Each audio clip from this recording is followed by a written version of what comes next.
wekankubuulire nagerako ewa brother wange edda ali neighbor yalina akaana kawala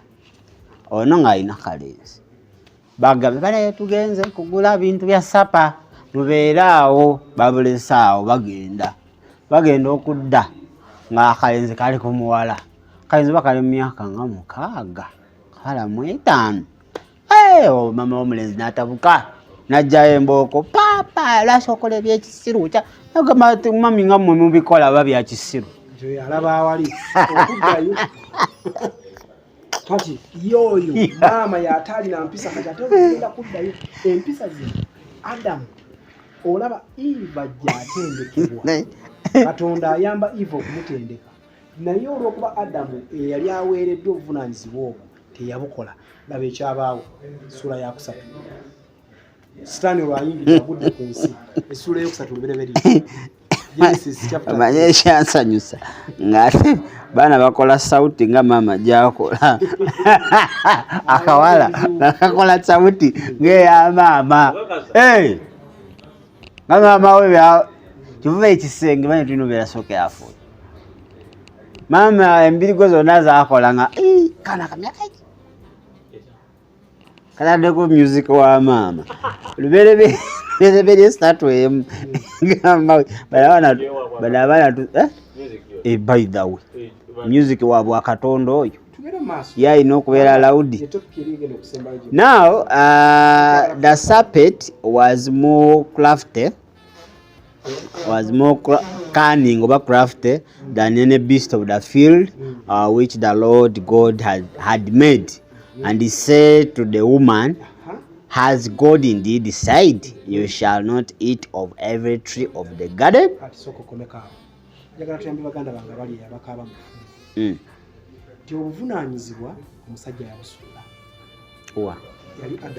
Atya yaleka obuvunaanyizibwa bwe abagambye bafune emmere ey'okulya balabirire basanyuse bakuume ebintu gadde ne bakikuuma era baayogera nabo nti omuti guno temugulyanga ku kyovola wali akugamba nti omuti tetugola ki tugulya kati Adamu aleka obuvunaanyizibwa bwe oba okumentalinga omukyalo kubanga Adamu ye yasookawo mu mubiri ebbanga yakola ki ye yalina okuteekinga responsibility yonna essaawa ya leero ekitawaanya abantu Sitaani wano yayingirira nkulaza okuva eri n'amanya nti kakati nina okufuula abantu bizi abakazi babeere nga ne baddukanya obuvunaanyizibwa kyova olaba kati tugenze okutuuka mu kye bayita new world order kubanga ye sisitimu yaabwe ng'essaawa eyo ekintu kye bayita omukazi nga kyekiri ku ntikko naye mu tteeka lya Katonda ekyo kyekimu ku bintu byasooka okukola ki okukyayira ddala naye obuvunaanyizibwa atandika busuulira eno Adamu olubereberye 3 kyogamba yamuleka Adamu yalina okubeera no madamu yalina okubeera bulungi nnyo baali balina kuba bonna kimuli kye kimusanyusa buli kye bakola kale genda ogenza ogirako nti kino baatuganye kubanga we yamugambye temukwatanga ku muti guno owulire omukyala nga tetukukwatanga kubanga baali bonna instructions obaziwa Adamu Eva yali mulimu ye ng'awuliriza ng'azirina wamaana abantu webagambira mbwama Sitaani yakema Eva lwakuba Mukama teyawa Eva instructions yaziwa Adamu. Twalabye eri ku lubereberye ekyo bola nagaye kutandikira eri Eva yita nakujja buzi physical naye nga yalimu Eva ye yatuma babituma babiri bino ebintu teyonte ne batukalaga nti naawe bana yamugamba kino ono siga nolaba nga siga kano nolabira ddala kakyusana nga batuuma bonna awulira ekimu badisikasinga olutume kino ate buli kyatuma nga tunaba agree that kiriziganya kyeto mbizi yeyo mbizi bifana yo gino kulaba nga yentenga nayo nte kyovola bente kyali kibala kisolo kyanjawulo era yakiteeka mu nnyo mu Bayibuli eterimu ebigambo bingi nnyo mu nte kubanga ye mala emyezi 9 ng'omukazi ente buli ekiri ku nte kyonna tebakisuula kiringa gwe muntu kya mugaso nga gwe omuntu ebyomugaso byonna by'olina n'ente ebirina that's why tugirespectinga to level ey'omuntu buli kimu kakabire butoyi bwetambuza gundi babuunya musenyega naawona babukolamu obugatto babugiramu emmere ente Katonda agitwala lwaki emala emyezi 9 era gy'osanze ng'ezadde abalongo bagikolera ne pate nagirabako sewo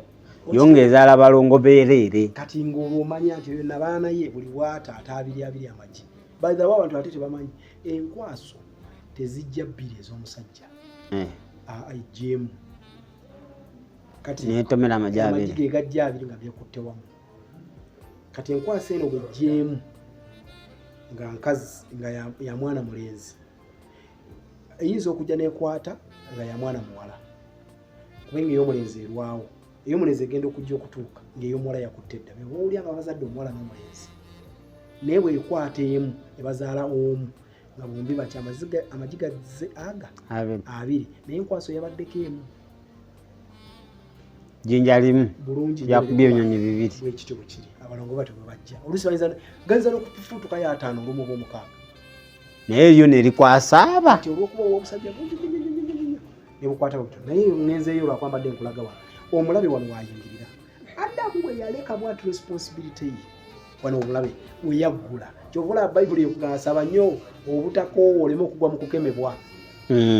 kati yava mu presence ya Mukama ebintu ebitabuka wano kirira wansi oli nalekawo mukazi wattu olwokusatu agambye wati but of the fruit of that tree which is in the midst of the garden God has said you shall not eat it nor shall you touch it lest you die. Ati omusota okutandise ujjeyo obutwa jukira yesitani yamaze doktora mu musota omusota kutukutunulako nnyo naye yona je buli mu kubikulira naye oguli mu bintu bingi nnyo esawa ya lero kirira utusome speech then the serpent said unto the woman you will not surely die. Ola watandika okusenda senda lwokutaano gwe buloza abakazi balekayo basensendera babakako nebafuna embuto nebafuna sirimu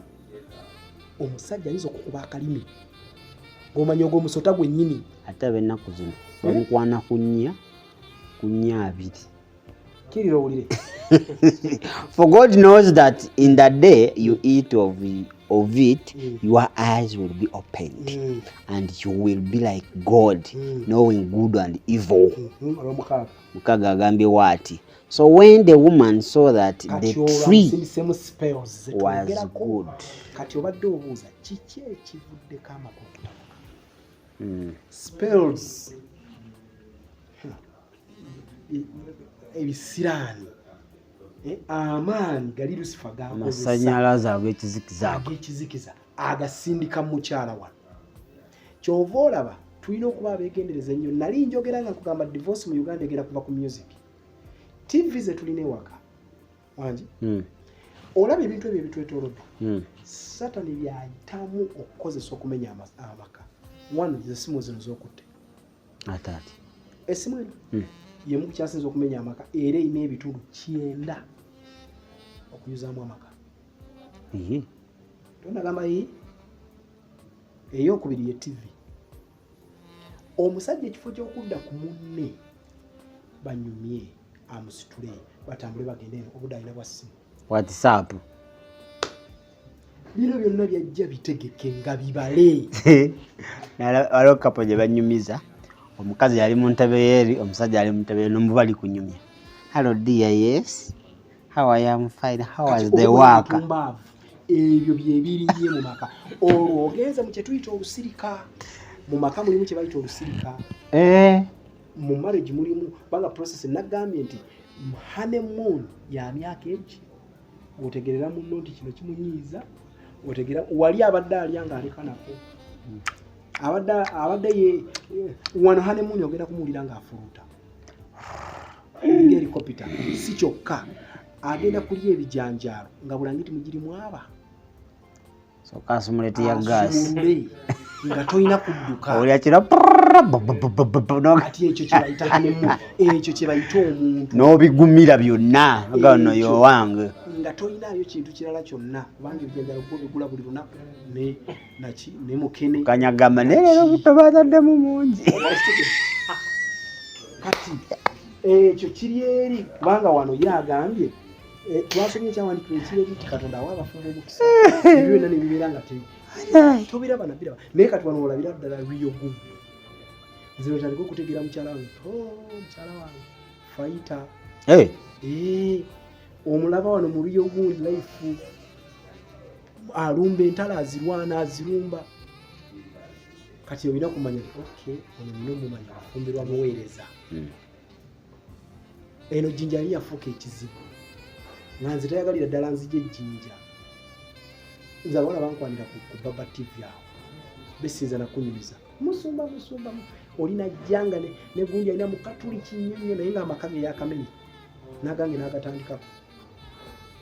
kati sinze nabagabira kadi nenga bakuliko kadi namba z'omukyala ne bamutandikako nze nga bampeereza message anga naye omusajja atamuka kyo kiki kale sweetheart olina akuweereza message pharmacy mutugaleka nga bwe tugalisa omukyala najja onaani ye bw'akwata tabuuza onaani akwata n'akubisa kwese bova ku bba wange n'omusajja wange mukama ye yamumpa ye fayita bw'atyo aye manje bakola anyumya naye nakuba screenshot naweereza madda bwamaliriza essimu kyezikola bwamaliriza nalyoka avuma olowooza obufumbo omukyala bugibu tetwagirwa nno omukyala bugibu olowooza naluswa teyavaayo naawe ojja kuvaayo nowulira ngo namutabudde bakozesa ekyo kubanga manyi bawe mulokole kanaye ng'aleeta ekyoli kye yatuteekako ozabe kagosoose ndaba nina luswabo nga makaya galeka kati nga aleeta ani Teddy yagaleka asimanyi kati mulimu Susan kati nange nze Susan wa leero nze ndiwo kakati ate ovumo mu Misiri oba ovumo bw'otategedde naye akuddiza ate nekyewunsa ye aba akumanyi nga bwe tomukola ki tomumanyi lwaki kadi yaziraba byebiri byogati omukyala asigalayo bafayita eri muleeta ku frontline bamukuba oli agenda muloga eddugu likwata nalaba agundi yali ayogera omugenzi enfuma we yawasa mukazi we yasooka n'amuleka ewaka emyaka kusoma bayibuli lutalo lwennyini kati minisitule batandika giyoyawe batyo satani agiyingiddemu asindika spells mu makaago kazi zimukutte naye nga omanyi we ziri ziyita ku tv kuno ku simu kuno kuliko kachano bakaita Phoenix kamawulire bokalowooza kinawulire najjako sijagalira ddala esinga private party Phoenix bayo eraga bugumu eraga oba oli kubibyo kokonako wote yekuyira kakati obwongo buzibu n'amaaso gaki olugera nga weeyongera ate kasi olugera ng'olwowedde kati zo spells nga weekazi ojjayo oddayo zatandikira n'okumusota omukyala n'alabanga kati oya somukirira obuli byaliwo naye olw'omukaaga. So when the woman saw that the tree was good for food, that it was pleasant to the eyes, and a tree desirable to make one wise, she took of its fruit and ate. She also gave to her husband with her, and he ate. Olwokuba omukyala aleesi omukyala kati alimu spell tamanyi eri gye bamukubye tamanyi kati bwamuleetera mundeeta gyaleesi bameka bakazi mwe bimeka bye mulisiza abasajja nga tebadde byabo naye nga boyfriend yobali alikuwadde n'oleeta omwami naali naye agasajja agamugasiro nsonyiwa bulungi nnyo tewali gwe oleseewo essente za mukene wa bijanjalo osanzeewo ogukoko n'ennyama ne soda banayinza I have to ask mwabijjeewa ajja okudeetera wano spero bakazi ajja kuleetera nakahi nze nno bulijjo buli bompanga nseebinga newampeeseegunda ezakameeza ze zikoze wano akazi gwe weebuuze yagamba ki Adamu okulya bino tebaatulambulira naye Adamu gwe baayogera naye okulya ekintu kino golooza omukazi yali badde ayinza omuinfluensinga okulya ekibala kino olowooza ki aleeta mulavu kati kekyanjagala n'okukaaba n'akaaba tokyanjagala mwami gwe tonjagala oveeyo kuse olina gy'olya mukulya butwa wano kati n'omusajja naye jjukira bwe yeekaabya gano crocodile tears aba asindika spells muggwe spells bwe zityo bwe zitambula amala okukuba ebisiraani naawe wansi nokkirira Adamu n'agamba atya ebyo ekibuuzo matovu osanga ng'enkoko ewaka kiri awo nga walesewo za bijanjalo balina okukunnyonnyola gamanyi bayise ekikoko kiwooma singa nenkya muddamu ne mufumba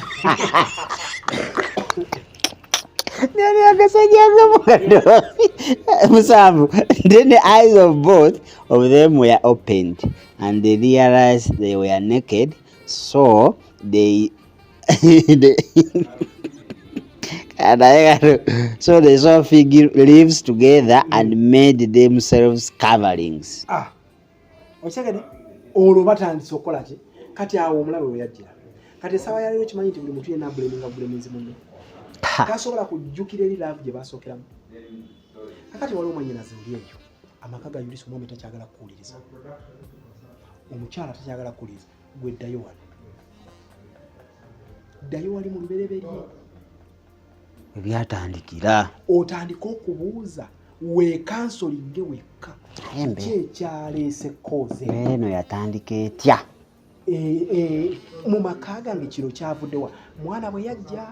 neebaka bubi ku olwo saamusanyusizanga bwennaku tandika okweku ekigenda okutereza amakaago flashbacks ezo ddayo emabega ozule kozi y'ekizibu kino singa bazuula kozi y'ekizibu kino Adamu teyandikoze ati uliya kye yakola Adamu genda ku lunyiriri genda ku nyiriri 12 agambye wati then the man said the woman whom you gave to be with me mwenda agambye wati and the Lord God called to Adam and said to him where are you kumi so he said I heard your voice in the garden and I was afraid because I was naked and I hid myself. And he said, who told you that you were naked? Have you eaten from the tree of which I commanded you that you should not eat?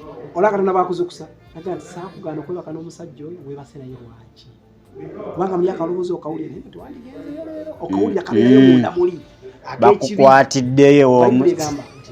alumiriza ekibi n'omusango otandika okubeera guilty bya guilty kye yamukozesa bakukwatirayo omukazi bagamba hakayo nasanzala nangamba mwerekereko neŋŋaana kati olubuto oluze bagambe nafunye olubuto kale singa 12 Then the man said, the woman whom you gave to be with me, she gave me of the tree and I ate.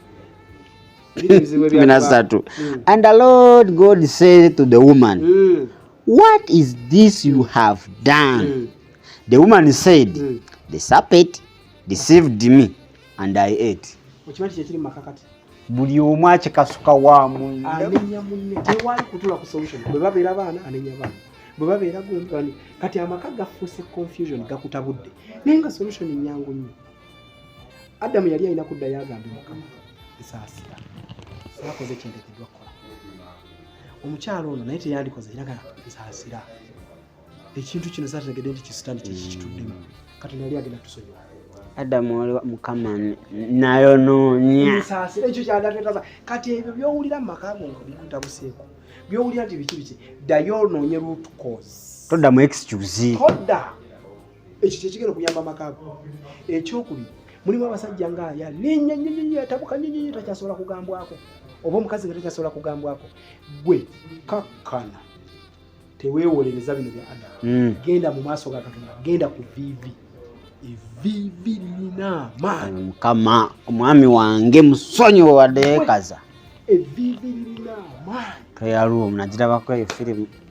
bw'oba mukazi gwe tolabanga ku war room genda okirabe nina akantu kena kakuwe osimu yange yafudde ya WhatsApp yeba nange kiri kunze kinyuma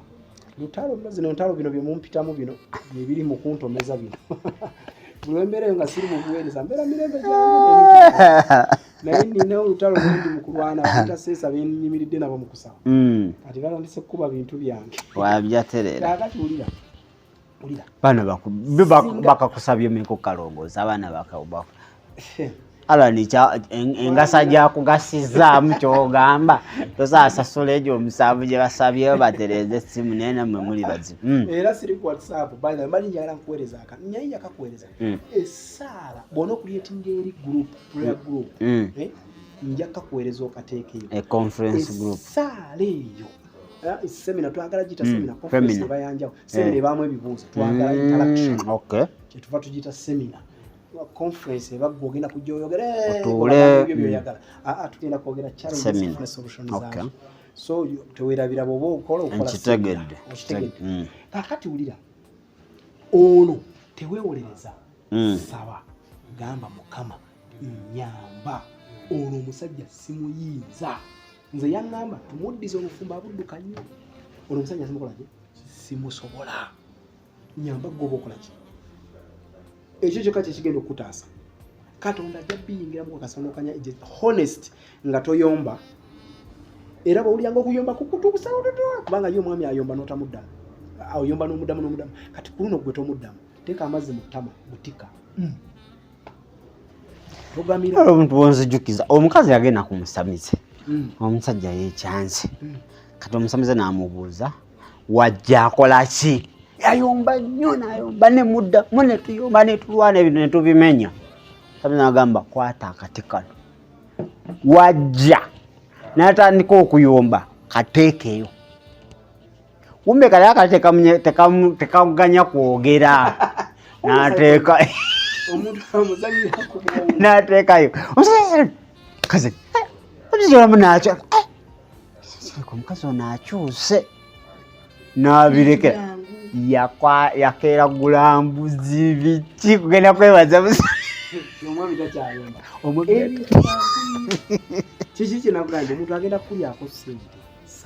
kakkana wansi omanye kiki kozi nze sikansolinga omuntu nga sizudde kozi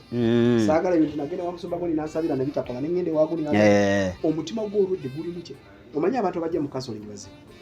ajja ayagala osupportinga ekiki ajja na idea ng'ate egyo ayagala ozimbire okwo amanye nti confirmation yagifunye nti yes nsumba yakikonyemu ne sitampu yaŋŋambye kino oli kyagala genda mwegatte noono omusajja azze kyalina kubanga sitaani kyatunuli so bino ebintu byangu bitandikira wano okutta obufumbo kati mutandika okweseparatinga abaali obwerere nga tebalina nsonyi batandise okubeera obwerere bafunye n'ebikola beebikkeko kati kitegeeza buli muntu agenda kutandika okulaba munne kakati ogenda kubanga tokyafaayo eri munno oli baali tebanaaba oluusi oba bawuga oba bakola ki kati obukyafu bugenda kutandika okuyingirawo naye kati gwe ebikola ebibyo ogweraba bikukaliddeko lwaki toleeta ebikola ebibisi ebirala noddamu olaba okuyomba bugenda okutandika okutabaddeyo ntegereka kyekulaga ono ye ng'ono akuba kasonso kubanga eno wansi ye sitaani baamugamba kubanga omusajja bwe yeewolereza agamba omukazi n'omukazi bwe yeewoleza agamba sitaani omusota bwe baagutuukako ne bagamba kukyokoze kibi nnyo tukugyeko amagulu omusota gwalina amagulu bulungi nnyo n'amannyo nga gulya ne baguggyako katonda yagukolimira nnyo n'agugyako amagulu naki n'aguweerayo ddala gubeere gwa sitaani 14. Yes. So the Lord God said to the shepherd, because you have done this, you are cursed more than all cattle and more than all every beast of the field. On your belly you shall go, and you shall eat dust all the days of your life. Kati lwakisaddeka kati ate bw'onootuuka ne ku Adamu bye tulimu kati essaawa eno waliwo oli agamba naye bannange nenzaala abaana ne banfuukira ekikolimu nenzaala genda owulire ku Adamu kirira wansi oba omukyalo n'alima enkuba wejja n'etwala byonna Adamu 17 agambye ati and to Adam he said, because you have heard the voice of your wife and you have eaten from the tree of which I have commanded you, saying, you shall not eat of it. Cursed is the ground for your sake. Nkubuuza ekibuuzo nga tuli awo nange nkubuuza bakazi bameka abatowa order maka okyala awantu owulidde bakazi gwe musajja gwe kewagulidde eddoboozi komandi omukazi gye yakuwadde n'okola bwoti ensi yonna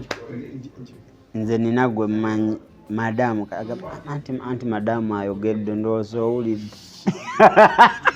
dominion yagirese no siina kyennyongerako kati agamba kati tagenda kusobola kukuza abaana kali eri kye nagambye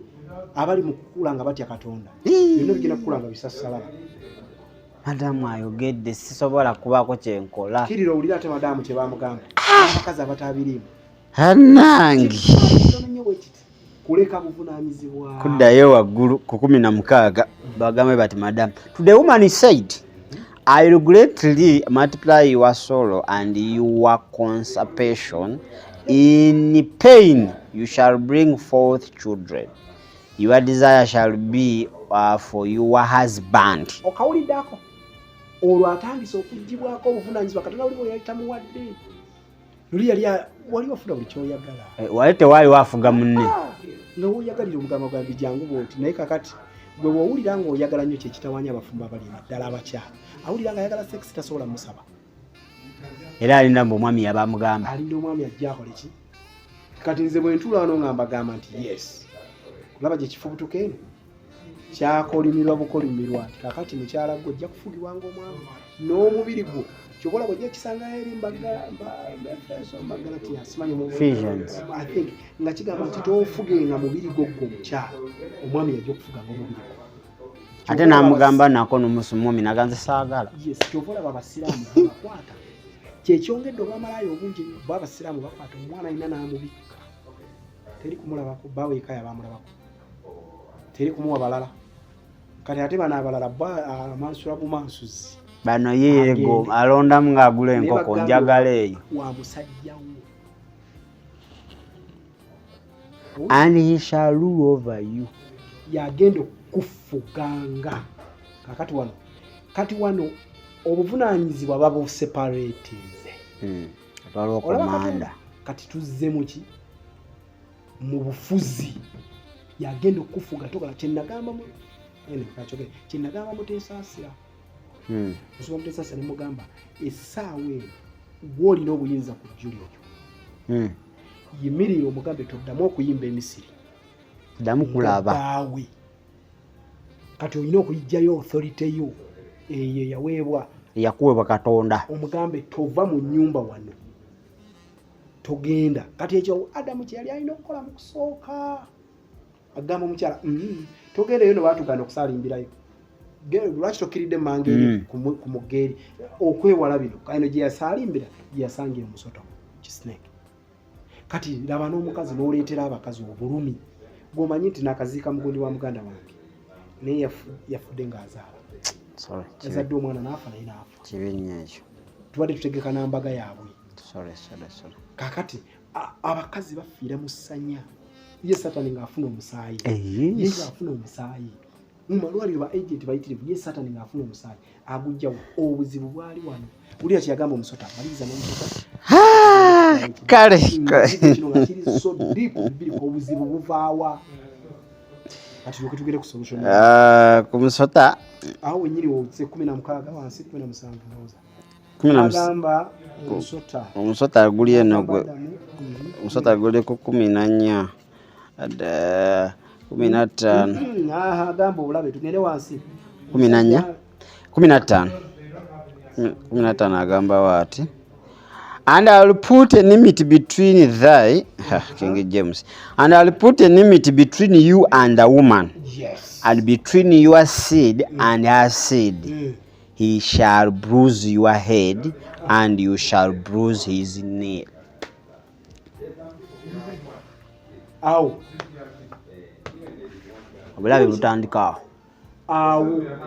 kati Katonda separate nze kati